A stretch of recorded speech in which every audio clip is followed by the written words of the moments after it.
ओम नमः शिवाय। जिस प्रकार सभी देवताओं ने भगवान विष्णु से प्रार्थना करी तो सबने कहा, भगवान शंकासुर नाम का राक्षस सब वेदों को छीन कर ले गया, हम वेदहीन हो गए, आप हमारे पिता हो, हम आपकी शरणागति हैं। तब भगवान विष्णु बोले, देवताओं तुम चिंता ना करो, तुम सभी देवी देवता मिलकर तीर्थराज पर जाकर विराजमान हो जाओ। तुम सभी देवता मिलकर तीर्थराज पर जाकर स्थापित हो जाओ। मैं शंकासुर का वध कर सभी को वेद पुराण लाकर दूंगा। इस प्रकार सभी देव देवता ब्रह्मा जी मिलकर तीर्थराज पर जाकर विराजमान हो गए। भगवान विष्णु जी ने मत्स्य अवतार यानी मछली का अवतार रूप धारण कर और शंकासुर से युद्ध कर शंकासुर का वध कर दिया। भगवान विष्णु हरि नारायण 1 मास तक समुद्र में निवास करते रहे और शंकासुर से युद्ध करते रहे। सभी वेद पुराण शास्त्र व्याकरण छंद सभी के सभी 1 मास तक समुद्र में विराजमान रहे। भगवान विष्णु भी समुद्र में रहे। इसी प्रकार सभी का सार सभी का रस तत्व उस जल में समाहित हो। भगवान विष्णु ने जब शंकासुर का वध किया तो सभी वेद पुराण लाकर प्रयागराज गए और प्रयागराज में आकर सभी देवताओं ने भगवान विष्णु की स्तुति करी। शांताकारं भुजंगशयनं पद्भानं सुरेधरा। हे भगवान, आप शांत और धीर पुरुष हो, आपने शंकासुर का वध करके हमको जीवन दान दिया है।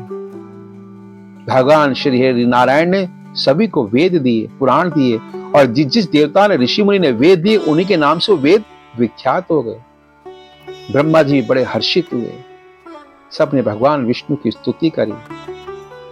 कहा, भगवान आप हमारे पालनहार हो। तब भगवान विष्णु सभी देवता आदि प्रसन्न हुए। तब ब्रह्मा जी ने वहां पे अश्वमेध यज्ञ किया और अश्वमेध यज्ञ पूर्ण हुआ, समाप्ति हुई। सभी ने प्रसाद ग्रहण किया और प्रसाद ग्रहण करके सभी ने वहां पे तीर्थराज उस भूमि को प्रणाम दंडवत प्रणाम किया। भगवान विष्णु बोले, हे देवताओं, आज सभी को यहां पर वेद प्राप्त हुए हैं। ये जो क्षेत्र है, आज से ये क्षेत्र ब्रह्म क्षेत्र कहलाएगा।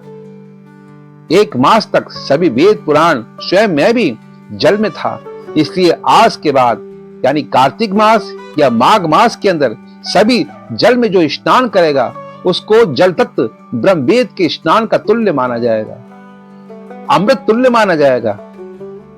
सभी देवता यहां प्रयाग में आज सब स्थापित हो जाओ। ये क्षेत्र प्रयाग तीर्थराज के नाम से विख्यात होगा। ये तीर्थों का राजा रहेगा। जो मनुष्य प्रयाग में आकर जप करेगा, तप करेगा, पूजा करेगा, पाठ करेगा, उसे अक्षय फल की प्राप्ति होगी। जो लोग 1 मास तक यहां आकर कल्पवास करेंगे, उनके संसार में परिवार में ब्रह्म हत्या आदि यानी 21वीं ब्रह्म हत्या लगी हो वो भी छूट जाएगी। रोगी भी निरोगी हो जाएगा, धनहीनों को धन प्राप्त होगा।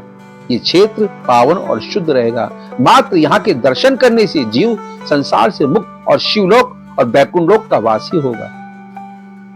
ये क्षेत्र बड़ा पावन और शुद्ध रहेगा। इस प्रकार भगवान विष्णु ने सभी देवता को वरदान दिया। तब से क्षेत्र तीर्थराज प्रयाग कहा। आइए भक्तों, आज की कथा हम ये पूर्ण विराम करते हैं। अगली कथा कल आपको कहेंगे कि किस प्रकार उस क्षेत्र में भगवान विष्णु ने गंगा जी को लाकर भागीरथ के द्वारा तप के द्वारा उसको स्थापित किया और क्या उसकी महिमा कही। ओम नमः शिवाय।